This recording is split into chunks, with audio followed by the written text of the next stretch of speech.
Tos kapendak?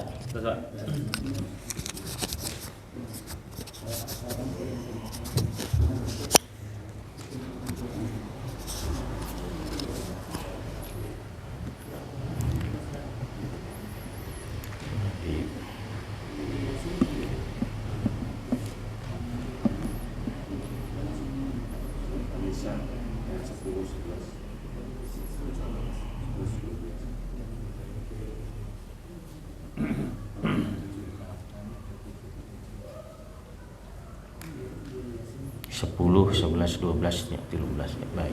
Ya mungkin nanti kurang ada sesuai Al-Qur'annya ayat-ayat. Baik, kita mulai. Punten pantona Pak. Supados ya.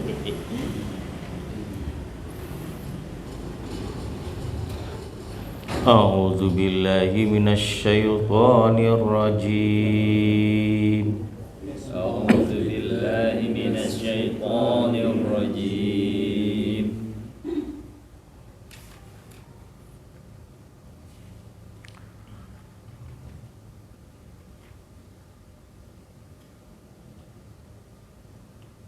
Oh, ini dari ayat 7 ini ya.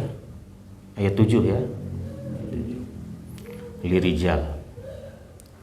Baik. Lirijali nasibum mimma tarakal walidani wal aqrabun. Lirijali nasibum mimma tarakal walidani wal aqrabun. Walin nisa'i nasibum mimma tarakal walidani wal aqrabuna mimma qalla minhu aw kathur. Walin nisa'i nasibum mimma tarakal walidani wal aqrabuna mimma qalla minhu aw kathur. Nasiban mafruḍa. Nasiban mafruḍa.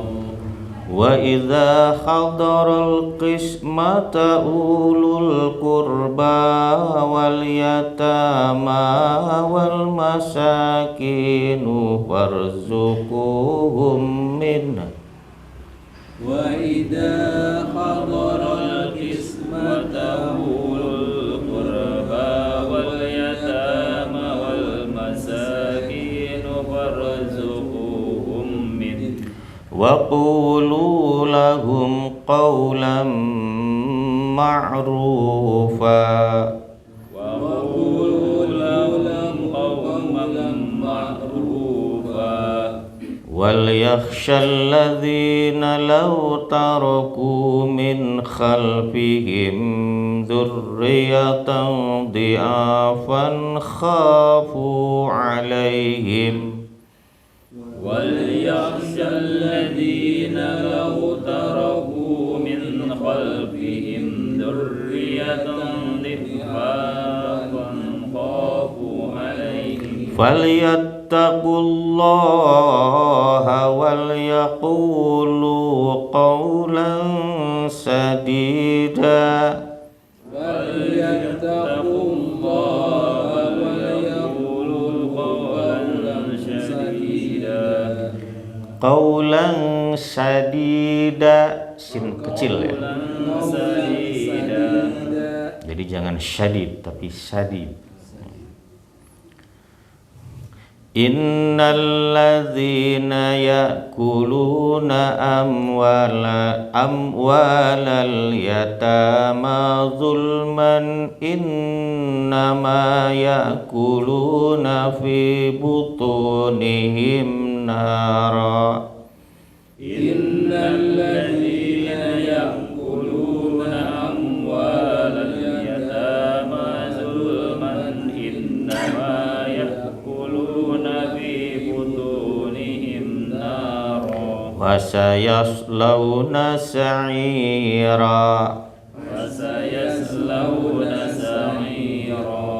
Yusikumullahu fi أولادكم للذكر مثل حظ الأنثيين يوصيكم الله في أولادكم للذكر مثل حظ الأنثيين فإن كن نساء فوق اثنتين فلهن ثلثا ما ترك فإن كن نساء فوق اثنتين فلهن ثلثا ما ترك وإن كانت واحدة فلها النصف وإن كانت واحدة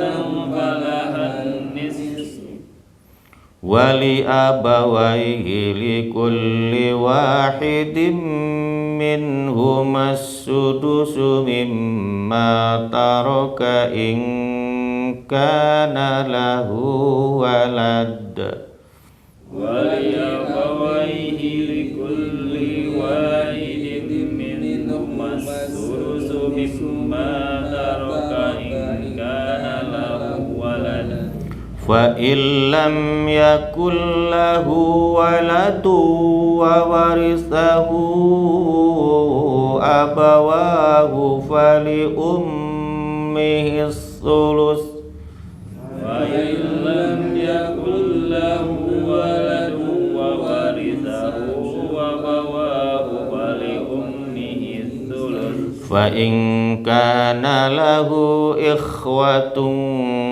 فلأمه السدس من بعد وصية يوصي به فإن كان له إخوة فلأمه السدس من بعد وصية يوصي بها.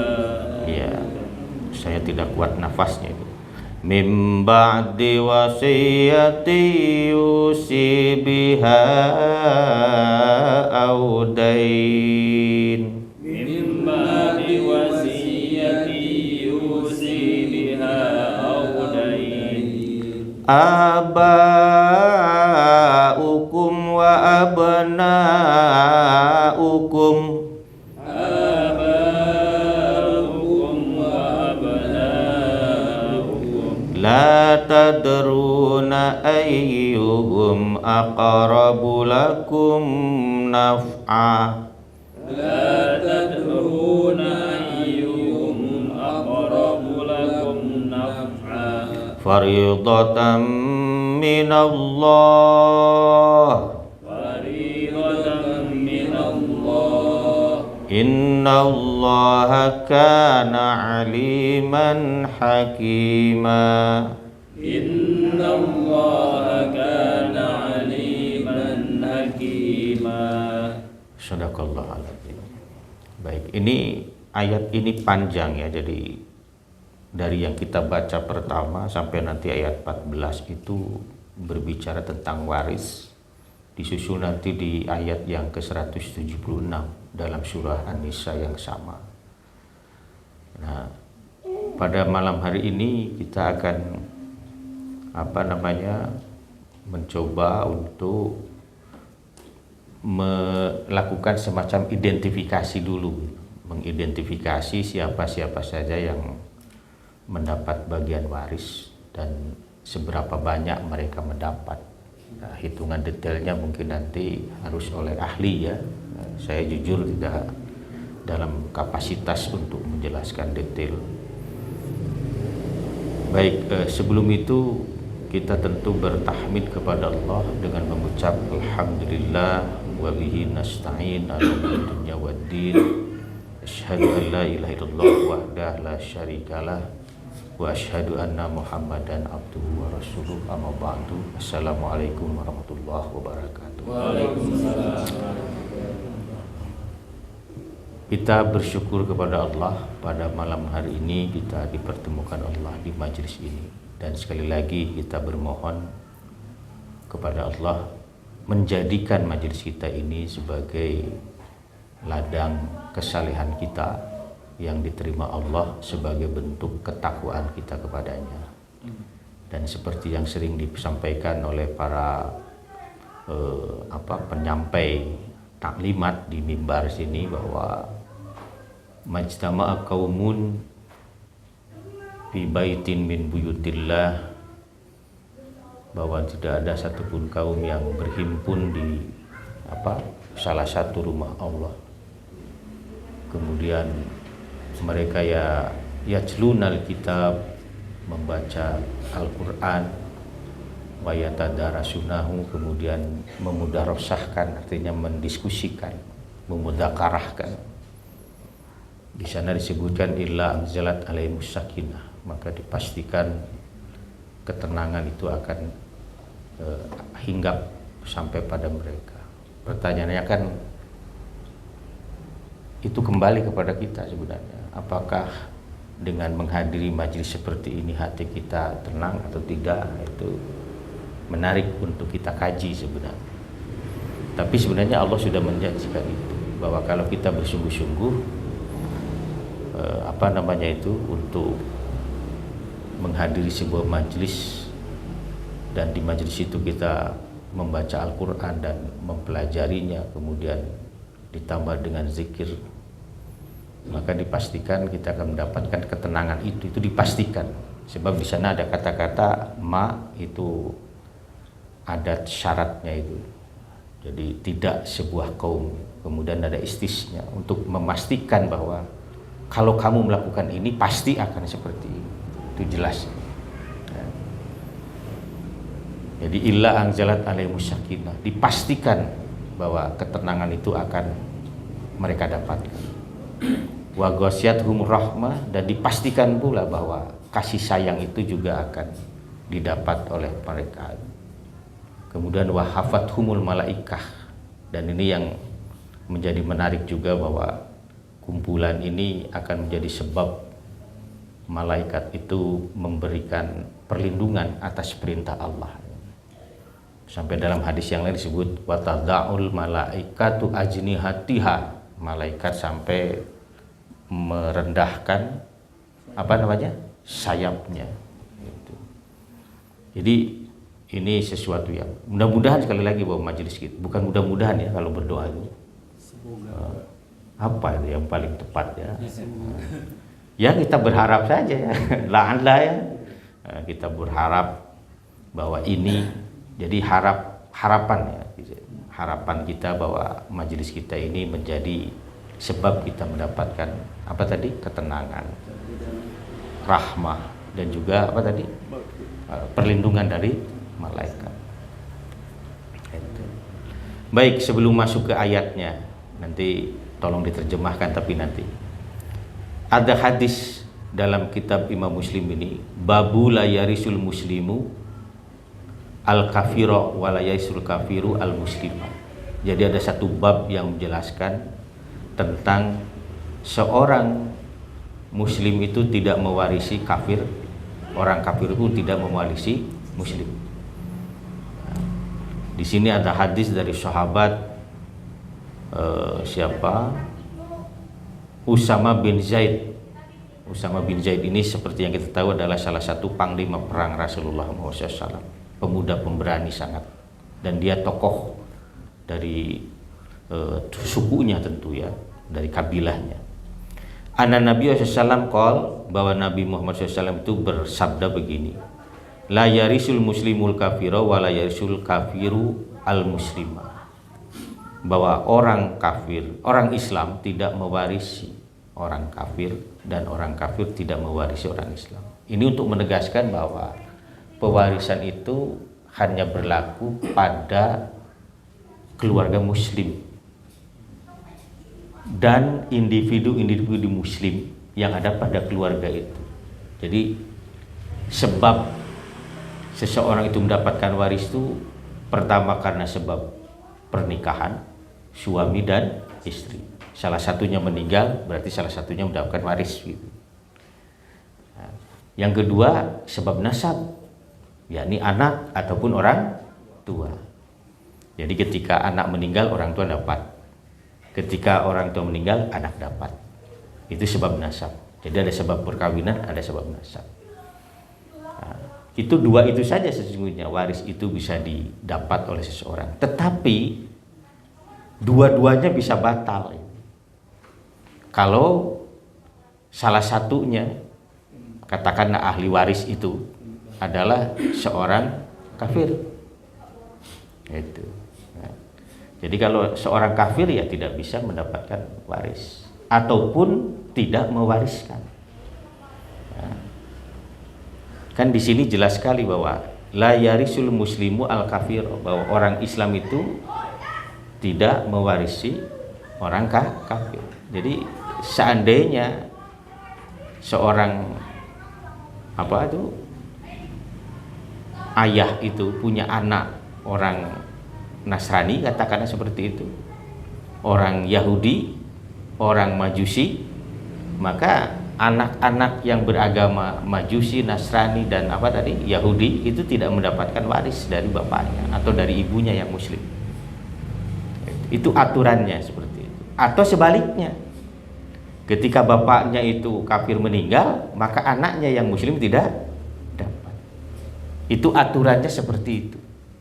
Jadi artinya bahwa agama ini menjadi garis yang memisahkan hubungan kekerabatan dalam konteks waris. Lalu bagaimana misalnya, kan ada pertanyaan pasti. Lalu bagaimana itu mekanisme seseorang yang punya hubungan keluarga dan berhak atas waris tapi kemudian tidak mendapatkan waris karena faktor agama yang dianut. Sebab tadi Nasrani, Yahudi dan Majusi itu masuk kategori kafir. Innalladzina kafaru min ahlil kitabi wal musyrikin. Sesungguhnya orang-orang kafir dari kalangan ahli kitab itu Yahudi dan Nasrani, wal musyrikin, Majusi dan macam-macam yang lain. Nah, bagaimana mereka mendapatkan? Ada dua cara yang bisa ditempuh. Pertama melalui hibah. Kalau hibah bebas, rek agama naon gitu ada masalah. Yang kedua melalui wasiat. Jadi kata-kata anak ini muslim, punya orang tua itu kafir, orang tua kan mendapatkan hak waris kan sebenarnya. Tapi karena faktor tadi dia menjadi terhalang untuk mendapatkan waris. Maka ada mekanisme lain. Apa itu? Kalau tidak hibah ditempuh, nah dia mah kudu hirup keneh. Hibah itu. Atau yang kedua setelah meninggal melalui wasiat. Jadi si anak itu mewasiatkan, seandainya saya duluan meninggal karena ayahku tidak mendapatkan waris, maka dia mendapatkan hak untuk mendapatkan hak atas kebaikan yang saya punya melalui wasiat. Itu tercantum dalam surah Al-Baqarah ayat 80. Jadi jangan khawatir juga, wah banyak orang keluargana temenang. Iya, waris yang tidak dapat gitu. Karena waris itu hubungannya dengan akidah. Nah, sementara kalau wasiat itu lepas bebas, naon agamana tidak ada soal. Itulah mengapa ada ungkapan Nabi itu bahwa tidak ada wasiat bagi ahli waris. Jadi wasiat itu hanya diberikan kepada yang tidak mendapatkan waris. Tapi kan ayah itu nasab hubungannya, iya nasab, tapi terhalang, mahjub dia, terhalang oleh agama yang dianutnya. Berarti dia bukan ahli waris. Nah, karena dia bukan ahli waris, mendapatkan wasiat. Bisa dipahami ya?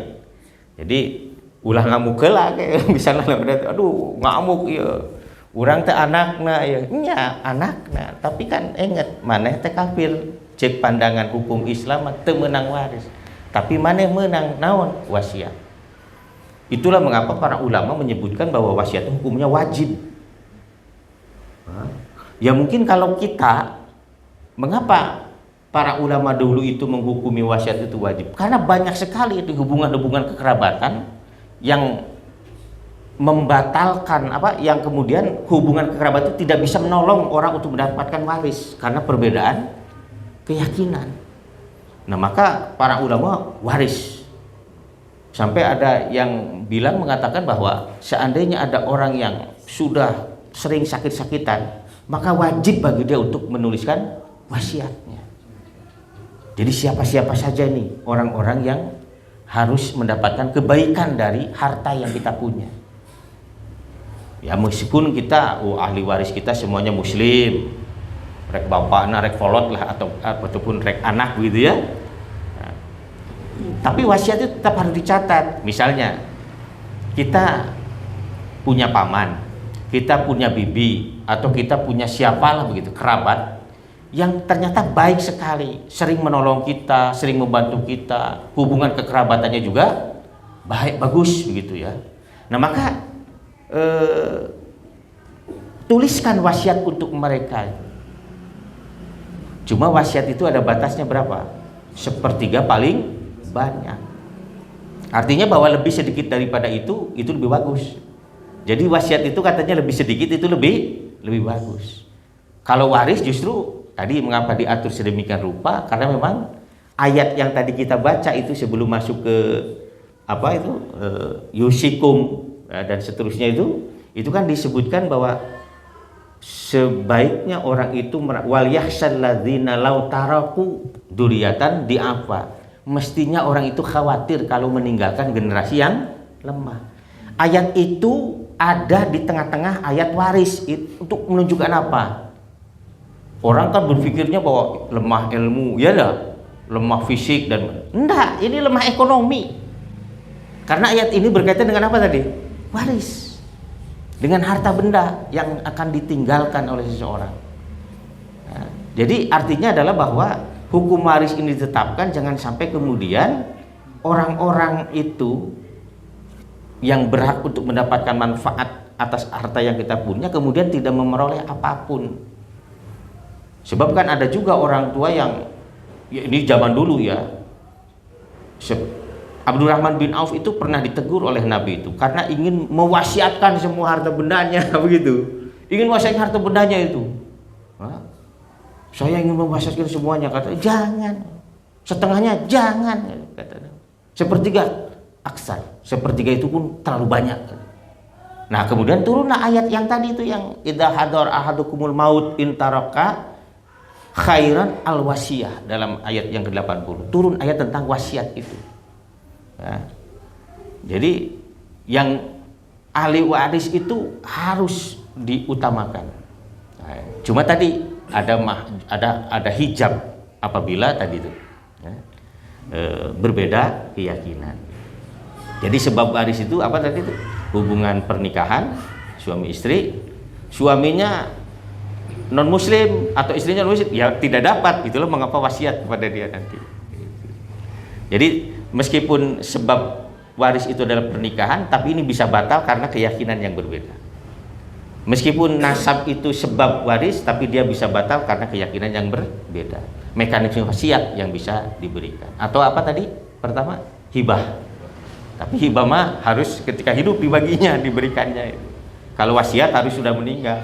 Jangan pula begini, menagih wasiat, abong kenegis diwasiatkan, dibaca ku sadayana pada apal, kemudian ditagih padahal masih hidup orangnya yang mau, itu tidak boleh. Wasiat itu baru bisa ditunaikan setelah meninggal orang yang berwasiat.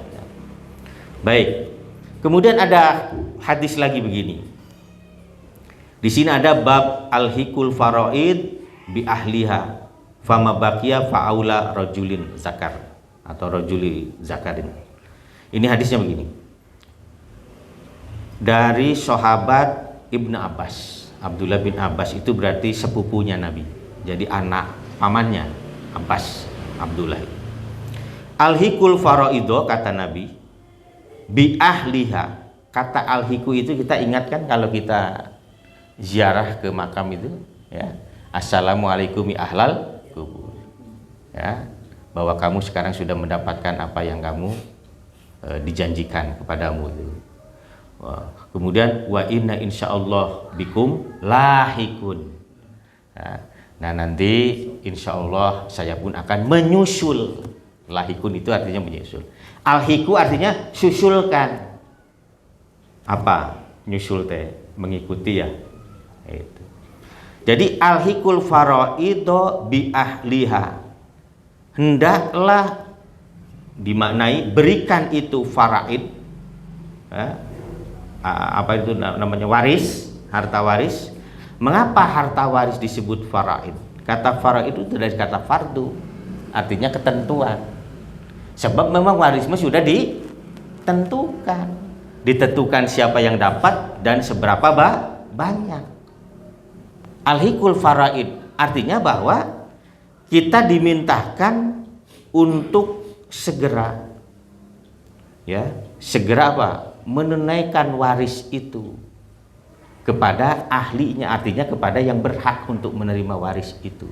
Segera setelah orang yang mewariskan itu meninggal dunia. Jadi ulah diengke-engke bahasa nate gitu. Kata alhiku itu untuk menunjukkan bahwa saya akan menyusul segera dalam waktu yang dekat. Jadi jangan ditunda-tunda. Ulah nungguan nepikeun ka engkelah karunya si emak. Oh si emak seberapa puluh tahun masih kena hirup. Nah, itu bisa repot nanti. Kemudian ada anaknya yang meninggal, yang mendapatkan waris, leuwih-leuwih deui ngitungna gitu. Sebab nanti beda itu antara cucu laki-laki, cucu dari anak laki-laki dengan cucu dari anak perempuan juga. Nah, itu yang harus kita catat. Itulah mengapa waris harus segera dibagi. Ya. Di sini disebutkan alhikul faraidu bi ahliha. Ayo tunaikan waris itu untuk ahlinya. Fama bakia, kalau nanti tersisa dari hitungan, di sini disebutkan fahuwa li aula rajuli zakarin, maka itu harus diutamakan kepada laki-laki, kepada maaf itu ahli waris yang laki-laki. Jadi bukan ke perempuan tapi kala laki. Itu disebut apa itu namanya? Asobah. Sisa itu. Asobah itu. Itu hadisnya. Ya. Di sini ada penegasan juga alhikul faraidu bi ahliya famataro katil faraid fa aula rajuli zakarin, sama seperti yang tadi. Dan ini ya itu hadis-hadis tentang ini dari Imam Muslim ya. Sebab ini yang lainnya tentang kalalah. Kalalah itu adalah kalau ada seseorang yang meninggal dia tidak punya keturunan. Nah, itu. Nanti seperti apa mekanismenya? Baik, silakan siapa yang mau baca terjemahnya? Ya. Bagi laki-laki ada hak bagian dari harta peninggalan kedua orang tua dan kerabatnya. Dan bagi perempuan ada hak bagian pula dari harta peninggalan kedua orang tua dan kerabatnya, baik sedikit ataupun banyak menurut bagian yang telah ditetapkan. Dan apabila sewaktu pembagian itu hadir beberapa kerabat, anak-anak yatim dan orang-orang miskin, maka berilah mereka dari harta itu sekedarnya, dan ucapkanlah kepada mereka perkataan yang baik. Dan hendaklah takut kepada Allah orang-orang yang sekiranya mereka meninggalkan keturunan yang lemah di belakang mereka, yang mereka khawatir terhadap kesejahteraannya. Oleh sebab itu, hendaklah mereka bertakwa kepada Allah, dan hendaklah mereka berbicara dengan tutur kata yang benar. Sesungguhnya orang-orang yang memakan harta anak yatim secara zalim, sebenarnya mereka itu telah menelan api dalam perutnya, dan mereka akan masuk ke dalam api yang menyala-nyala, neraka. Allah mensyariatkan atau mewajibkan kepadamu tentang pembagian harta waris untuk anak-anakmu, yaitu bagi seorang anak laki-laki sama dengan bagian dua orang anak perempuan. Dan jika anak itu semuanya perempuan dan yang jumlahnya lebih dari dua, maka bagian mereka 2/3 dari harta yang ditinggalkan. Dan jika dia anak perempuan itu seorang saja, maka dia memperoleh setengah harta yang ditinggalkan. Dan untuk kedua ibu bapak, bagian masing-masing 1/6 dari harta yang ditinggalkan. Dan jika yang meninggal mempunyai anak, sambungan tadi Pak ada sekali. Jika yang meninggal mempunyai anak, jika yang meninggal tidak mempunyai anak dan dia diwarisi oleh kedua ibu bapaknya saja, maka ibunya mendapat 1/3. Jika yang meninggal mempunyai berapa saudara, maka ibunya mendapat 1/6. Pembagian tersebut di atas setelah dipenuhi wasiat yang dibuatnya dan setelah hutangnya, setelah dibayar hutangnya. Tentang orang tuamu dan anak-anakmu, jika kamu tidak mengetahui siapa di antara mereka yang lebih banyak manfaatnya bagimu, ini adalah ketetapan Allah. Sesungguhnya Allah Maha mengetahui, Maha bijaksana. Teruskan Pak Arga, terjemahnya mau teruskan. Oke. Dan bagianmu suami-suami adalah seperdua dari harta yang ditinggalkan oleh istri-istrimu. Jika mereka tidak mempunyai anak, jika mereka istri-istrimu itu mempunyai anak, maka kamu mendapat seperempat dari harta yang ditinggalkannya setelah dipenuhi wasiat yang mereka buat atau dan yang setelah dibayar hutangnya. Para istri memperoleh seperempat harta yang kamu tinggalkan. Dan jika kamu tidak mempunyai anak, maka istri memperoleh 1/8 dari harta yang kamu tinggalkan setelah dipenuhi wasiat yang kamu buat atau dan setelah dibayar hutang-hutangmu. Dan jika seorang meninggal, baik laki-laki maupun perempuan, yang tidak meninggalkan ayah dan tidak meninggalkan anak, tetapi mempunyai seorang saudara laki-laki seibu atau seorang saudara perempuan seibu, maka bagi masing-masing dari kedua jenis saudara itu 1/6 harta. Tetapi jika saudara-saudara seibu itu lebih dari seorang, maka mereka bersama-sama dalam bagian yang sepertiga itu. Setelah dipenuhi wasiat yang dibuatnya atau dan setelah dibayar hutangnya, dengan tidak menyusahkan kepada ahli waris. Demikianlah ketentuan Allah. Allah Maha mengetahui, Maha penyantun. Teruskan. Itulah ini batas-batas, ancamannya. Itulah batas-batas hukum Allah. Barang siapa taat kepada Allah dan Rasulnya, Dia akan memasukkannya ke dalam surga-surga yang mengalir di bawahnya sungai-sungai. Mereka kekal di dalamnya, dan itulah kemenangan yang agung.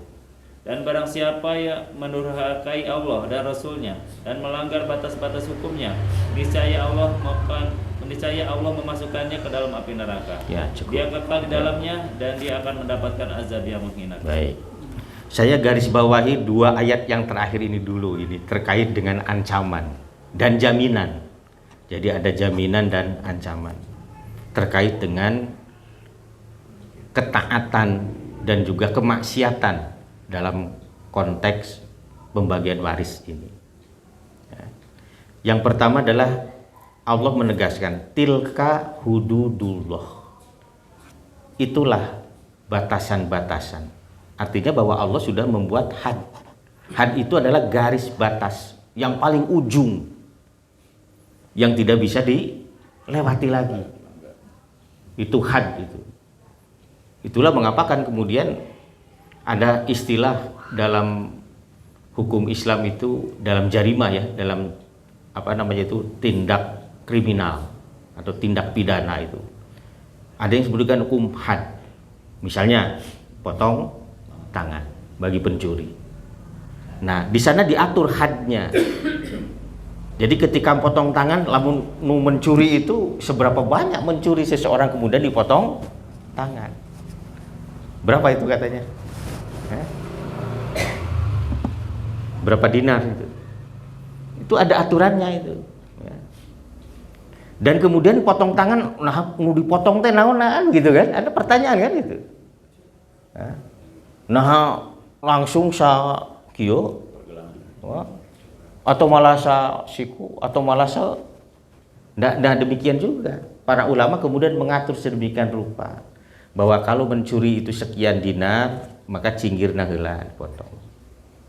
Gitu. Mau deui. Jadi disesuaikan nanti dengan tingkat apa? Dengan nominal, dengan banyaknya harta yang dicuri. Itu yang disebut dengan had. Jadi tidak boleh juga sembarangan. Malah Islam itu kan mengatur bahwa ketika ada seseorang itu mencuri, kemudian setelah dilakukan persidangan, ya, interogasi atau apa namanya, pokoknya disidang lah gitu. Kemudian ternyata bahwa dia mencuri itu karena keterpaksaan, ya, itu dibebaskan itu dari hukuman potong tangan itu. Ya katakanlah, ya kan sekarang sering kita dengar ada orang yang mencuri apa tuh, nyakuman di paup dengan susu bubuk begitu, itu ya. Pas setelah ditanya, anak saya sudah 3 hari enggak makan dan macam-macam yang lain, beli enggak ada uang, ya, mau minta malu akhirnya mencuri. Kan ada orang yang suka mengambil jalan seperti itu juga kan, ya, karena malu akhirnya sembunyi-sembunyi dia ambil. Nah itu maksud saya adalah bahwa tidak sembarang pula hukuman pidana itu dijatuhkan dalam Islam itu, kecuali harus melalui proses peradilan yang benar-benar adil, jujur dan terbuka. Nabi itu kalau melaksanakan hukum terbuka, jadi pertimbangan hukumnya disampaikan kepada khalayak, jadi didengar oleh orang banyak itu pertimbangan hukumnya. Kemudian setelah itu hukuman ini apakah cukup dicambuk atau dicambuk kemudian diasingkan atau dipenjarakan, itu juga terbuka. Jadi nah karena ini begini, maka kamu itu mendapatkan hukuman seperti ini, termasuk hukum rajam itu.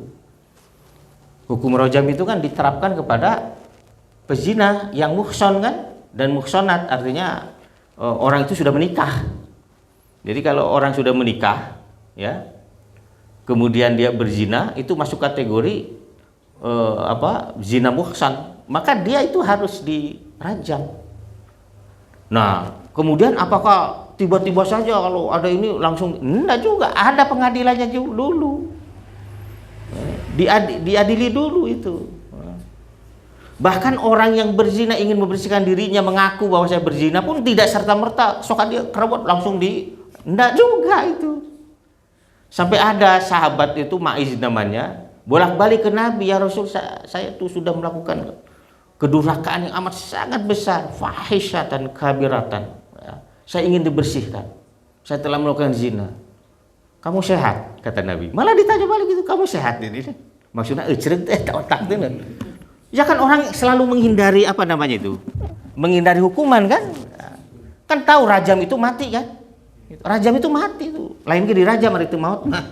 Rajam itu harus mati. Ya. Dibaledogan. Jadi kepalanya itu sampai meninggal.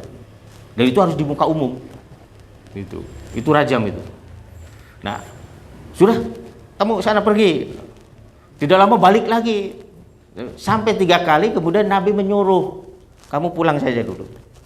Kemudian disuruhlah sahabatnya untuk mencari tahu, ada ndak saksi-saksi ini yang tahu bahwa dia itu melakukan zina. Yang kedua, tanya orang dekat, orang kampungnya itu, dia itu sehat atau tidak.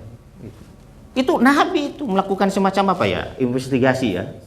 Itu. Jadi diteliti dulu sampai kemudian ternyata benar bahwa dia sehat, kemudian pengakuannya juga adalah pengakuan yang sejujurnya apa adanya, barulah dijatuhkan hukuman. Malah kepada perempuan lain lagi nanti.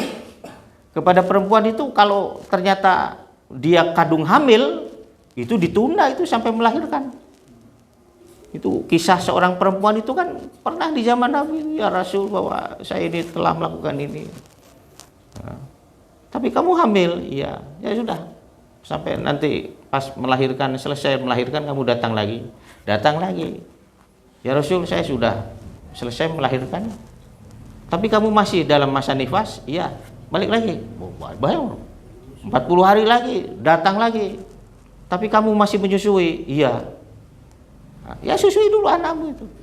Tapi ya Rasul, saya ini ingin segera membersihkan diri saya ini. Karena bolak-balik Nabi akhirnya begini. Ada orang yang bisa kamu titipi anakmu itu untuk mengurus. Sampai seperti itu Nabi. Jadi dipastikan dulu bahwa anak yang dilahirkannya itu dalam keadaan aman, sejahtera hidupnya, terpenuhi apa yang menjadi hak-hak seorang anak itu. Itu sampai seperti itu Nabi. Jadi tidak sembarang main baledog, main enggak begitu hukum Islam itu. Malah Nabi ini untuk pencuri-pencuri yang dipotong tangan itu dijamin itu selama dia itu luka karena dipotong tangan, itu negara berkewajiban untuk memberi apa? Memberi jaminan hidup kepada keluarganya. Bayangkan itu. Kejamana dengan sistem penjara di kita ini. Bapaknya di penjara, anak istrinya terlantar, tidak ada yang ngurus. Islam itu tidak begitu. Itulah mengapa saya kadang aneh. Apa yang ditakuti dengan hukum Islam itu? Ya tadi itu. Sampai yang dirajam itu kan. Negara harus memastikan bahwa anak itu ada yang ngurus. Kumaha misalnya ngurusna, negara yang bertanggung jawab. Nabi itu. Sampai Nabi kan bilang itu, seandainya tidak yang ngurus, biar aku yang ngurus. Itu luar biasa. Jadi kalau Nabi ngomong aku yang ngurus, lain pribadi Muhammad lain, tapi dia sebagai seorang Nabi dan kepala negara. Jadi negara itu ikut. Nah itulah mengapa saya baca itu dalam kompilasi hukum Islam ya diterbitkan oleh Majelis Ulama itu dan tim itu sudah bagus itu. Ya, cuma tadi bahwa ya sering ada kesalahpahaman bahwa hukum Islam itu kejam. Ya sekarang lebih kejam mana ya, penjara penuh ya. Kemiskinan semakin meningkat karena tadi kan orang-orang yang mestinya bekerja sekarang dipenjarakan. Di penjara lagi diantep tuh dibina akhlakna wungkul tapi ya. Nah, itu ya jadi yang ingin saya katakan. Baik. Jadi saya ingin menjelaskan yang akhirnya. Jadi tilka hudud, inilah batasan. Hudud itu jamak dari haddun. Jadi inilah batasan-batasan yang telah ditetapkan Allah. Wa may yuti'illaha wa rasulahu, siapa yang menaati Allah dan Rasulnya artinya melaksanakan had itu, melaksanakan hukum yang sudah ditetapkan itu. Yudkhilhu, dipastikan Allah akan memasukkan dia ke dalam surga-surga. Di sini disebutkan kan? Jannat, surga-surga. Tajri min tahtihal anhar, yang mengalir sungai di bawahnya. Mengapa di bawahnya? Karena surga juga ya mungkin seperti bumi kita tidak tahu, Allah alam kan, yang berbukit dan macam-macam kan. Kan sungai selalu berada di posisi bawah. Jadi sungai dimanapun pasti di paling bawah kan itu posisinya itu. Mulai sungai di luhur. Ya mungkin kita melihat Saguling di atas ya. Tapi kalau kita ke Sagulingnya, sungai itu paling bawah di antara bukit-bukit yang lainnya kan begitu. Minta telanan khalidina fiha, dan dia kekal di dalamnya itu. Wa dzalikal fawzul, itu adalah kemenangan yang agung. Sebaliknya, wa may ya'sillaha wa rasulahu, siapa yang memaksiati Allah dan artinya yang melanggar batas yang telah ditetapkan Allah. Kemudian wa yata'adda hududahu, kemudian melewati batas. Jadi Allah geus mageran tah nepi ka dieu, oh dia loncat. Ya seperti dalam ketetapan waris kan? Loncat tidak kalau misalnya setelah ditetapkan bahwa orang tua itu mendapatkan 1/6, tapi karena orang tua merasa sayang mengurus kamu sejak kecil, malah ibunya sejak ngandung dan ini bapak emak minta setengahna, itu yang disebut melampaui batas itu. Bisa dipahami enggak ya? Nah, itu yang dimaksud. Jadi karena merasa ya seperti anak, karena saya yang mengurus bapak jeung emak, waktu kolotna nepikeun ka mautna, malah nusok tahlilan mah nunahlilalan ngabiayaan jeung segala rupa. Wow, mantap bagian anu leuwih, itu melampaui batas namanya. Wa yata'adda hududahu itu.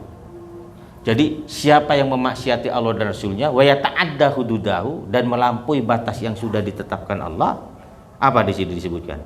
Yudkhilhu, Allah pasti memasukkan dia naron, ke dalam neraka, khalidan fiha, dan dia langgeng di dalamnya. Walahu azabu muhin, dan dia pun akan mendapatkan azab yang hina. Nah, ada ulama tafsir yang mengatakan bahwa neraka itu pasti dan azab yang hina itu pasti. Yang membedakannya bahwa azab yang hina ini bisa di dunia juga bisa di akhirat. Jadi ketika Allah menyebutkan walahum azabum muhin, bagi mereka azab yang hina, itu kehinaan itu bisa didapat di dunia juga. Walahu fid dunya khizyun wa fil akhirati asyaddul azab. Jadi ada di neraka mengsepuluh azabnya amat sangat, tapi di dunia mereka akan mendapatkan kehinaan, khizyun. Nah, itu dalam kasus waris kan sering terjadi kan ya. Jadi orang-orang, jadi begini, dari ini penuturan banyak orang atau mungkin semua orang, aya bahasa moal jamuga anu sarakah karena waris. Itu seperti sudah menjadi apa? Hukum. Sudah menjadi hukum ilmunya manusia itu. Karena memang ayatnya begini, walahu adzabum muhin. Dan bagi dia yang melampaui batas tadi itu, ya, yang bermaksiat kepada Allah itu, bahwa dia itu akan mendapatkan azab yang menghinakan, muhin, menghinakan. Itu. Pan di sinetron Indonesia ge loba eta kisah gitu ya. Jadi yang harak bahasana teh sarakah gitu kan. Nah, jadi ini terkait dengan sanksi dan jaminan bahwa orang yang menaati had Allah dia masuk surga. Siapa yang mengingkari had Allah melampaui batas, dia akan mendapatkan dua. Pertama dia akan mendapatkan neraka itu pasti, yang kedua dia akan mendapatkan kehinaan dunia dan akhirat. Nah, terkait dengan rinciannya tadi bisa nantilah dibaca ya. Cuma begini, ada beberapa yang ingin saya sampaikan ini. Walakum nisfu ma taraka azwajukum illam yakun lahunna walad. Seorang suami itu akan mendapatkan setengah harta dari harta yang ditinggalkan oleh istrinya. Kalau istri itu tidak punya anak. Jadi kalau istri tidak punya anak, maka suami mendapatkan setengah. Tebuka budak hiji acan. Bukan berarti anak dari dia, bukan. Pokoknya mah istri punya anak. Sebab kan ada orang yang menikah kepada istri yang sudah punya anak juga kan begitu. Itu maksudnya.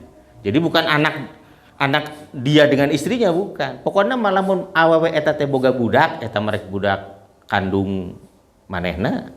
Maksudnya teh si laki-laki itu ya, atau anak tiri yang dibawa oleh istri. Nah, pokoknya memang teu boga budak we. Menikahi janda yang tidak punya anak misalnya begitu. Nah, maka si suami itu mendapatkan setengah. Fa in kana lahunna waladun. Tapi kalau si perempuan itu, si istri itu punya anak, falakum rubu, maka bagianmu 1/4 saja. Nah, bisa dipahami ya. Jadi suami itu dapat 1/4 kalau ditinggalkan istri, kalau istri punya anak. Pokoknya pamajikan boga budak, kumaha budakna budak angkat, tidak berlaku. Ini harus anak kandung. Wow. Istrinya misalnya pas dinikahi bawa anak nih, harus dipastikan ini anak kamu bukan ini. Oh iya, ini anakku dari suamiku yang dulu. Tapi kalau dia jawab ini bukan, ini anak angkat, ya itu berarti lepas, tidak ada waris. Dia harus pertama hibah tadi kan, atau yang kedua wasiat. Nah, tapi selamatnya untuk yang seperti ini harusnya hibah. Jadi waktu hidup saja dikasihnya. Nah, jadi jangan dengan wasiat. Nah, sebab nanti hukum wasiat itu berat juga itu. Nah, sebab wasiat itu bisa dirubah. Iya kan? Wasiat itu bisa dirubah oleh siapa? Oleh orang yang memang hatinya busuk. Dia mengetahui wasiatnya isinya seperti ini, keun weda eueun nu apaleun, nu lain mah teu apaleun, urang ngukul apal, dirubah ku manehna. Bisa saja seperti itu. Itu nanti ada ayatnya dalam surah Baqarah itu. Nah, itulah mengapa ancaman kepada yang berbuat wasiat, yang merubah wasiat itu, faman baddalahu itu, siapa yang merubah wasiat itu neraka itu ancamannya. Nah, jadi bagusnya untuk anak angkat itu adalah hibah. Jadi dikasih saja ketika dia hidup dan dijelaskan kepada dia bahwa kamu tidak mendapatkan hak waris sesuai dengan hukum. Nah, itu. Ya. Dan ini diberikan katanya atau dibagikan mimba'di wasiatin. Nah, itulah mengapa wasiat itu harus didahulukan.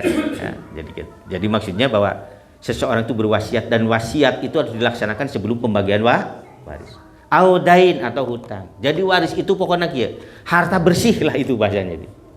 Harta bersih yang ditinggalkan oleh seseorang. Bersih dari apa? Bersih dari hutang dan wasiat.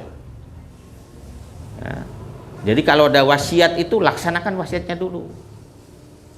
Ada hutang, selesaikan hutang itu, baru dibagi waris. Jangan dibagi waris lah. Pas hutang ribut. Mana tuh lumayan apa jadi pasti ada dilanjut itu silih temleuhkeun. Itulah mengapa selesaikan dulu itu wasiatnya itu. Nah. Cuma memang kadang-kadang harus hati-hati. Ini pengalaman saya menyaksikan kakak ya. Jadi setelah meninggal itu ada mantan karyawannya dulu. Karena kan beliau punya semacam ini Pak Didi itu punya perusahaan kecil-kecilan gitu. Setelah selesai dari kurnia itu dia punya perusahaan sering ke Sukabumi ya masang mesin atau mau bangun pabrik begitu ya.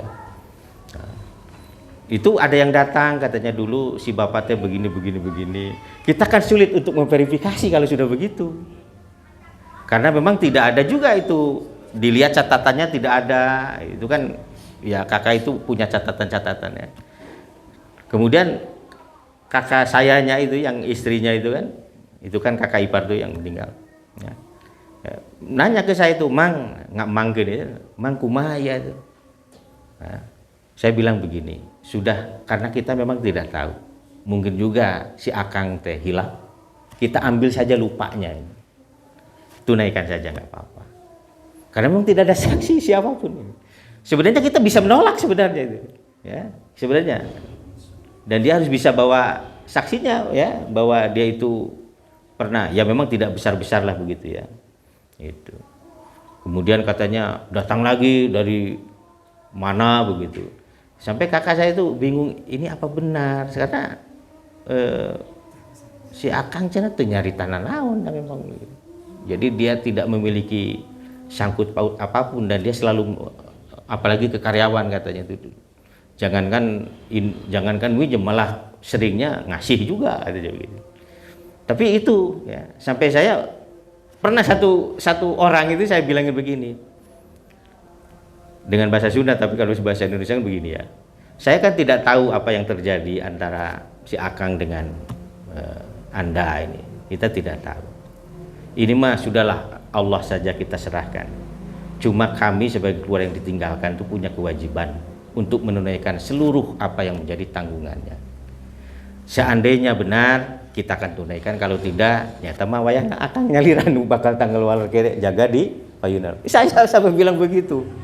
Karena ini kok ya mungkin yang pertama dikasih jadi murudul Pak Hadi tak gitu. Jadi wah ini saya ada kecurigaan apa namanya tuh modus lah begitu. Saya sampai curiga begitu karena yang satu ini diieukeun mungkin yo kan sejen benernya.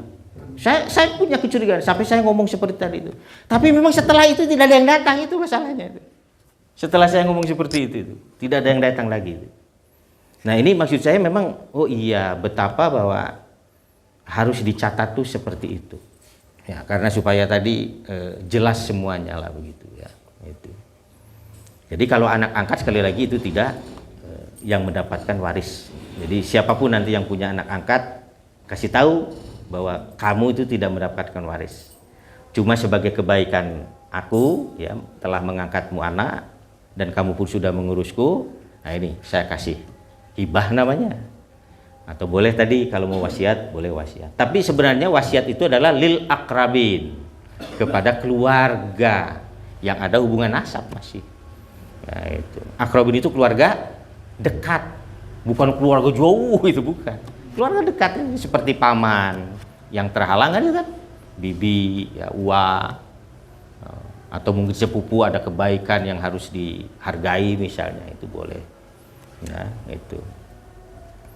Kemudian ini, nah, fa in kana lakum waladun falahunnas sumun.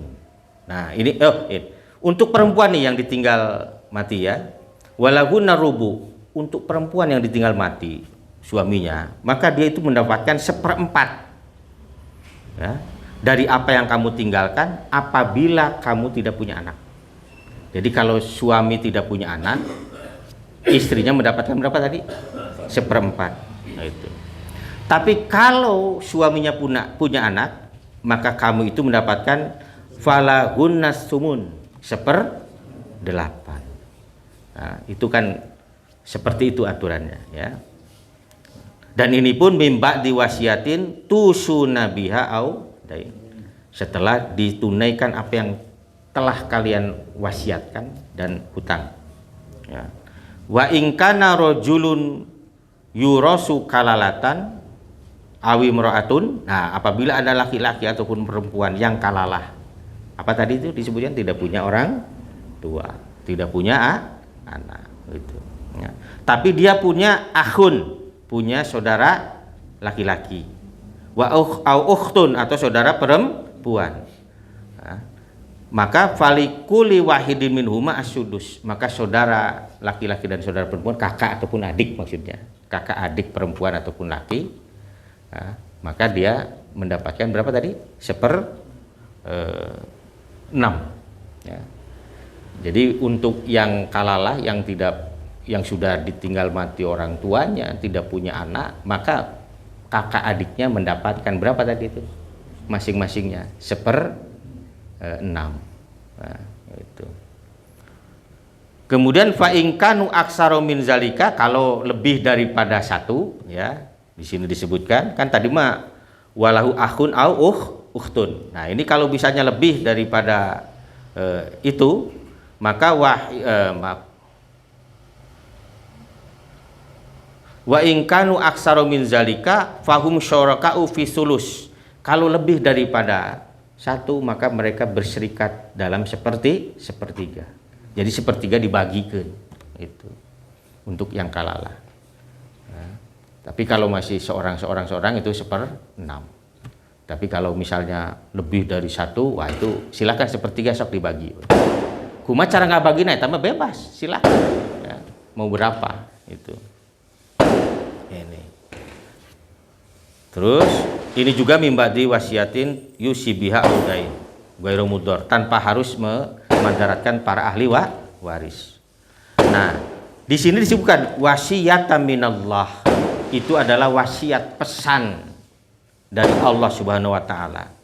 Di sini disebutkan begitu. Wallahu alimun halim.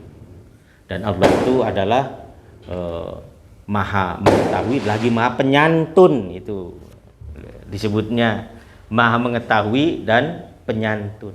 Artinya bahwa Allah itu benar-benar maha maha memberi gitu, maha memberi ya, sehingga setiap orang akan mendapatkan bagian sesuai dengan keadaannya masing-masing ya. Nah, ayat yang sebelumnya kan tadi sudah disebutkan kalau laki-laki mendapatkan bagian 2 perempuan. Kalau bahasa Sundanya apa Pak Aceng itu?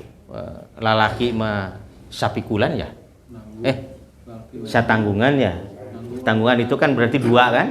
Nah, itu kan. Kalau perempuan sasuhunan, nyuhun. Jadi 1 gitu ya. Jadi lalaki mah satanggungan karena 2 kan kalau nanggung itu ya, depan belakang. Kalau ini sagendongan. Nah, itu. Kalau perempuan sagendongan. Jadi sebagian saja. Cuma yang harus dicatat bahwa ini yang harus dicatat oleh kita. Kalau istri itu berkarir, naon we tama karirna, rek jadi tukang jahit, rek jadi tukang dagang, pokoknya menghasilkan uang, menghasilkan harta benda, maka harta benda mereka itu adalah privatnya mereka. Jadi kalau suami meninggal, maka yang dibagikan adalah harta suaminya, harta istrinya jangan disentuh. Jadi anak ulama eta bagikeun oge, jangan, itu mah harta ibunya, hasil kerja kerasnya sendiri. Kecuali kalau dianya yang meninggal. Ya. Kalau istrinya meninggal, maka yang dibagi ini adalah 2 itu. Jadi semua pokoknya mah harta itu. Harta yang suaminya dihitung, harta yang istrinya juga dihitung. Itu dibagi waris seperti itu. Dan yang kedua yang ingin saya katakan bahwa dalam Islam tidak ada istilah harta gono gini, tidak ada. Nah, itu. Nggak tahu istilah gono gini teh naon ya. Itu mungkin ada yang tahu. Saya gono gini teh gimana maksudnya itu? Usaha bersama. Maksudnya gimana itu? Nyata eueuh di Islam gitu.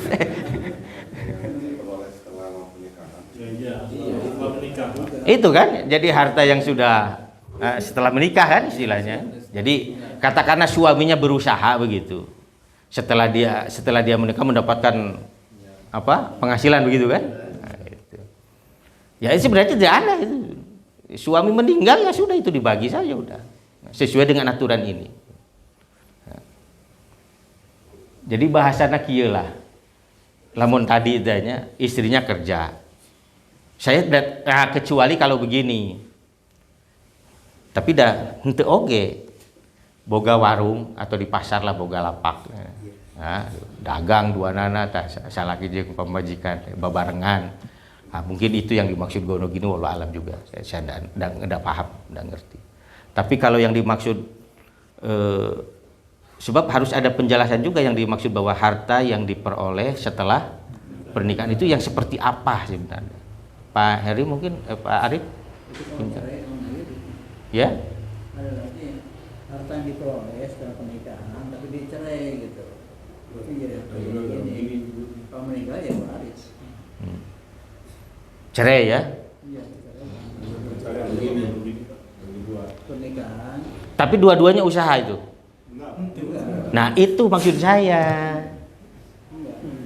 Itulah yang saya katakan tuh. Maksud saya itu sebenarnya. Jadi sebenarnya di Islam disebut gono gini, cerai itu enggak ada.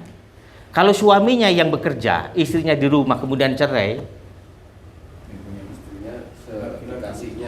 nah itu maksud saya. Jadi tidak ada istilah kemestian kudu dibagi. Itu kebaikan saja itu. Kebaikan dari ya mantan mungkin ya. Mantan. Ya suaminya yang menceraikannya lah. Jadi tidak ada itu sebenarnya itu. Jadi begini, saya ingin menjelaskan sebuah peristiwa di zaman Utsman bin Affan. Ada perempuan yang, tapi ini kasusnya kematian ya kalau ini. Ada perempuan yang datang kepada Utsman. Dia menuntut bagiannya, sebab kan kalau orang yang ditinggalkan mati itu, si istrinya itu berhak untuk tinggal di keluarga suaminya itu selama 1 tahun. Tidak boleh diusir, tidak boleh. Nah, artinya bahwa dia mendapatkan jaminan penuh dari keluarga suami itu untuk makan, pakaian dan macam-macamnya. Setelah itu tergantung dia mau seperti apa. Narek nikah deui, pek teh teuing, atau bahkan kalau sudah iddah belum 1 tahun pun tidak apa-apa. Yang jelas bahwa kalau dia masih sendiri, itu 1 tahun itu diberi kesempatan untuk tinggal di keluarga suaminya dengan jaminan penuh keluarga suaminya. Itu kalau ditinggal mati. Tapi kalau cerai tidak demikian. Contoh ini, di zaman Nabi itu ada istri yang datang kepada Nabi, ya Rasul, ini kepala saya dengan Tolha itu, kan udah Tolha atau siapa itu sahabat, kata jadi kepala kami ini tidak pernah apa namanya, tidak pernah bersatu ini. Jadi pasya wae lah begitu. Jadi hirup dengan pasya wae, bosan saya ya Rasul. Jadi kamu maunya apa? Ya sudah saya mau pisah saja. Oh gitu, boleh. Panggil suamimu. Panggil ya. Dipanggil. Ini istrimu datang ke saya ini ngadu ini begini. Apa benar? Iya.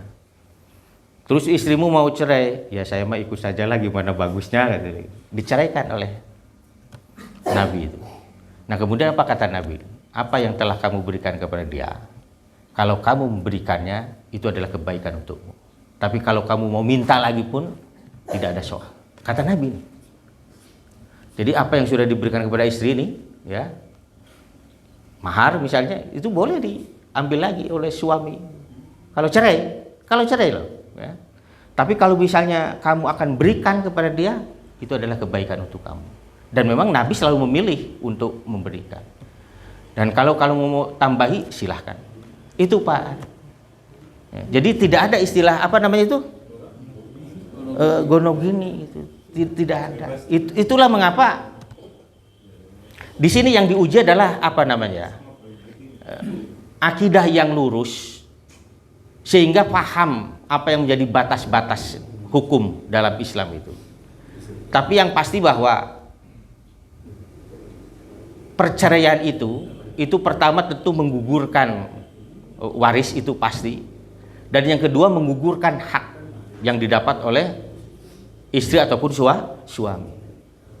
Jadi kalau misalnya istrinya berusaha ya, jangan pula suaminya malah nuntut apa tadi, gono gini juga. Nah itu enggak boleh, itu harta privatnya istri itu. Nah, jadi kalau istrinya kerja misalnya, itu merek dagang, rek tukang jahit, naon lah ya. Dia punya uang kemudian cerai, ya suami jangan menuntut. Malah kasarnya jika di sinetron ini saya iya manu aing gabe cek istrina gitu ya. Itu kasarnya begitu ya. Kabahan Ustaz, ada perjanjian pranikah. Ya? Perjanjian pranikah sekarang. Nah, itu yang apa ya? Sebenarnya mah perjanjian pranikah teh tos aya di Islam ge. Eta dina buku nikah. Eta dina buku nikah ya teh. Sigotna namanya. Eta sigot nalik. Lamun. perjanjian sebenarnya itu. Cuma sekarang diperbarui ya. Ala artis tuh, Bang. Ya? Khusus artis. Artis namanya ya. Tadi ngomong. Tapi begini, saya ingin jujur mengatakan bahwa hal ini bukan tidak difikirkan oleh para ulama fuqaha kita. Para ulama mazhab itu ada yang juga membolehkan perjanjian itu. Tapi perjanjian itu harus batal kalau kemudian perjanjian itu melanggar syariah. Nah itulah mengapa harus diteliti itu perjanjian anak. Jadi 1000 syarat itu kalau melanggar syariah KBG fahuwa batil. Itu batil, tidak boleh diikuti. Nah itu dilihat saja nanti perjanjian pranikahnya seperti apa. Saya juga belum pernah baca itu. Contohnya seperti apa perjanjian pranikah itu. Ya. Misalnya apa itu? Mungkin ada yang pernah baca itu. Salah satunya itu Pak kalau gonong gini. Jadi kalau istrinya bekerja, Nah, suami berhak. nah eta nu disebut naon ngaranna teh geus diniatan rek cerai teh nu kitu. Perjanjian pranikah itu saya ya sering kasar mengatakan perjanjian pranikah itu sebenarnya adalah kesepakatan untuk cerai. Jadi geus diniatan itu cerai itu teh geus. Iya kan? Cenah naon geus nyieun eta. Mantap lamun aya naon saeutik jadi masalah gede cerai udah urang meunang hak ieu.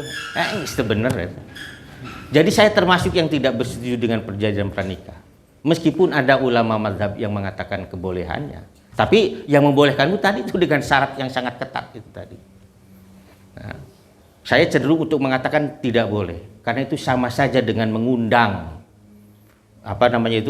janji Allah terkait dengan anak indadzoni abdibi. Dia belum apa-apa sudah berprasangka buruk kepada Allah. Dengan menetapkan sebuah syarat ke lamun cerai cenah naon geus ngalamun pisah we eta kumaha kawin ge acan eta nikahna ge acan di akadan acan geus ngabayangkeun cerai gitu. Tertulis dina perjanjian pranikah. Nah, itu dari mana? Saya termasuk yang tidak bersetuju dengan fikih terkait perjanjian. Dina sigo taklik itu geus cukuplah sakit. Lamun lalaki eta ge ke lalaki pan. Lamun lalaki naon cenah? Menafkahi bla bla bla. Duka da sim kuring teh sempet dugi ka ayeuna can maca eta. Itu bayar 10.000 ke itu. Iya. Iya, keur amal Islam we ka ditu nu malah keur dakwah Islam. Itu ya. Jadi itu ya, jadi nagono gini saya tidak termasuk yang berpendapat ada perjanjian pranikah apalagi itu sama dengan mengundang perceraian sebenarnya juga. Nah, tidak boleh lah. Lamunnya kita semua lah kan inginnya dan bermohon kepada Allah bahwa kita dengan istri kita ini dipisahkeun bahasana naon cenah kumaha. Hanya maut yang memisahkan kita. Baik, ada yang mau ditanyakan boleh silakan. Mungkin silakan. Ya silakan Pak. Sedikit aja Pak soal Ya. tadi Pak. Saya pernah berpakai menemui bapaknya itu hanya punya satu rumah. Pas meninggal kan udah berjalan beberapa puluh tahun, anak-anak pengen bagi waris. Nah tadi saya dengar kan untuk istri itu 1/8 ya Pak ya. Nah 1/8 sedangkan rumah itu rumah satu-satunya. Berarti kalau dijual berarti kan ibunya udah nggak tinggal di rumah lagi Pak. Gimana Pak? Ya. Apakah solusinya apa? Ya kan kesannya apakah kalau setelah itu meninggal itu harus istri mantan istri itu harus jadi tunawisma misalnya Pak? Ya begini.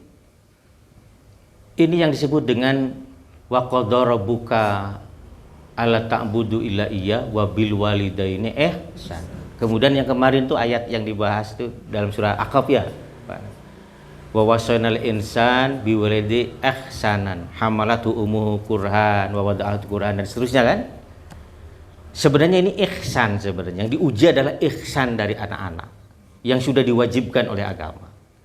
Waris itu sebenarnya tidak akan memadaratkan siapapun.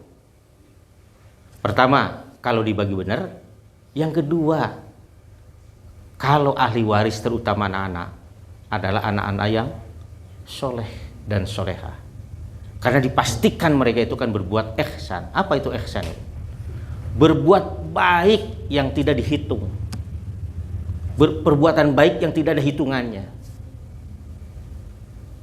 Ya, bagaimana kita akan menghitung? Seandainya perbuatan, katakanlah bukan perbuatan, riayah orang tua itu, ngurus ya. Kalau kita menghitung seberapa banyak uang yang dikeluarkan oleh orang tua kita mengurus kita, seberapa jam waktu yang dihabiskan oleh orang tua kita mengurus kita, seberapa energi itu, keringat yang keluar, macam-macam, tidak akan pernah bisa balik. Meskipun harta itu miliaran diberikan kepada orang tua. Nah, itu yang dimaksud dengan ihsan, yang tidak bisa diukur, yang tidak bisa dihitung. Itu satu. Artinya bahwa kalau misalnya ada suami meninggalkan istri dan anak-anak, waris tetap harus dibagikan. Terus bagaimana dengan ibu? Pertama, anak yang soleh dan soleh itu akan membiarkan harta ibunya tetap utuh. Lalu untuk keperluan sehari-harinya, anak-anaknya, terutama anak laki-laki. Anak laki-laki itu tidak akan pernah putus dari ibunya sampai kapanpun. Ingat sahabat Nabi yang meninggal susah minta ampun? Karena ketika dipanggil oleh ibunya, karena siapa namanya itu, Alqamah ya, kasus Alqamah itu, sampai minta maaf, nggak mau dimaafkan itu, nggak mau memberi maaf, sampai Nabi mengancam kalau begitu kita bakar saja. Barulah ibunya luluh, untuk menunjukkan betapa anak laki-laki itu tanggung jawabnya kepada seorang ibu. Itu jadi sebenarnya tidak akan terlantar.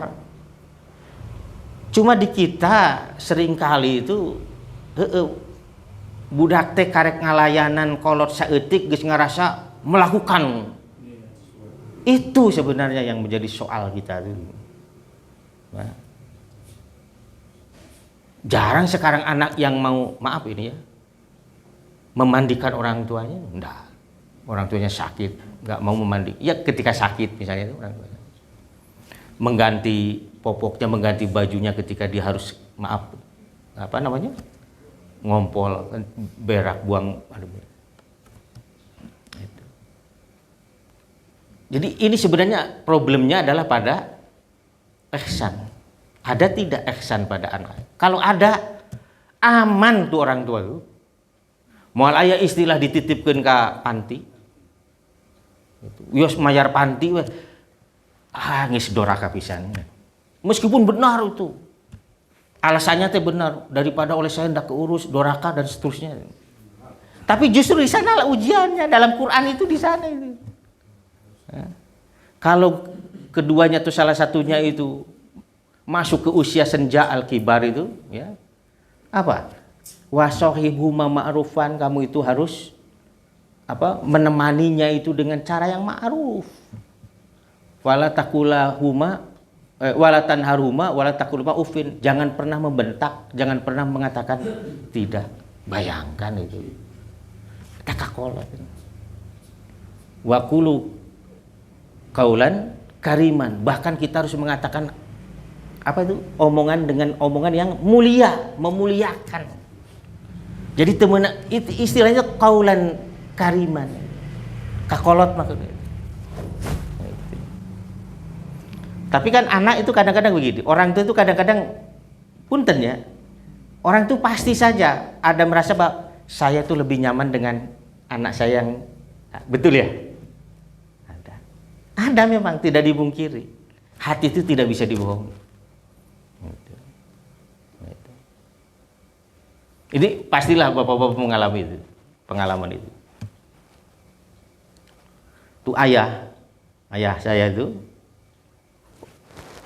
sakit, alhamdulillah ada yang ngurus yang di kampungan gitu. Tapi di Cana ke rumah sakit alim, nggak mau, kalkah nyarekan. Tapi bangke telepon Kardi Cenayo. Saya di Sukabumi waktu penelitian. Dia si bapak kieu. Ditelepon, mendengar suara saya, nya atulah. Tapi kudu diantar ku Kardi. Jadi saya balik penelitian ke Sukamandi itu, dibawa ke rumah sakit. Nurut. Nah, di rumah sakit ngan di naon infusan anak getihan gitu. Nah, saya anak sakit jadi bolak-balik Subang mana rumah sakit Subang sareng ieu pada larang tuh waktu itu ingat betul itu. Nah, jadi padahal tuh kalau sore hari saya pulang subuh berangkat lagi tuh begitu aja karena anak sakit waktu yang bungsu itu. Nah, tapi alhamdulillah lah sempat mangku bari ompol ke mana-mana dia saya sangat senang. Dan saya dalam hati itu ayah saya itu dan ibu pasti lebih dari ini mengurus saya waktu itu saja ya, ilmu itu yang membuat saya merasa ringan gitu. Jadi ini mah untuk kita yang masih punya orang tua ini ya.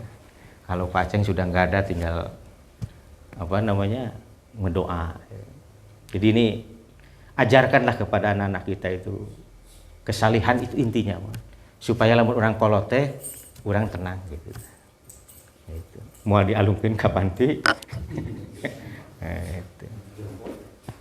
Kolot mah gitulah. Pak Didit saya ingat betul bapak tuh hayang ka Tegal ka anakna nu ka sabaraha. Ka Cicaheum kana bus sangkuriang, setengah 3 nyampe Pak Hardi. Karege 15 menit. Dia balik coba aduh pan mobil jam sakitu mah gitu kan eta ngalalemuna sabaraha jam sampai ka jam 6 teh asalilah gitu ya. Tapi itulah orang tua gitu. Ya jadi sekali lagi bersyukurlah kalau kita punya anak-anak yang soleh-soleh dan kitanya juga harus soleh-soleh karena kita juga punya orang tua. Sakitu rupina Pak Anangnya jantan harus dibagikan. Tinggal kuma budakna midamal ihsan ka ibuna. Entong ngaganggu gitu ka artos. Ma atuh nambuteulah ma gitu. Nah, itu jangan. Malah kalau bisa emak itu tidak mendengar ini Pak Arif tidak mendengar apa namanya? Keluhan kita. Seperti beliau pun tidak pernah memperdengarkan keluhannya kepada kita ketika mengurus kita dulu. Itu saja, terima kasih. Aku lukalada wastagfirullahaladzim. Subhanakallahumma bihamdika asyhadu an la ilaha illa anta astaghfiruka wa atubu ilaik. Wassalamualaikum warahmatullahi wabarakatuh.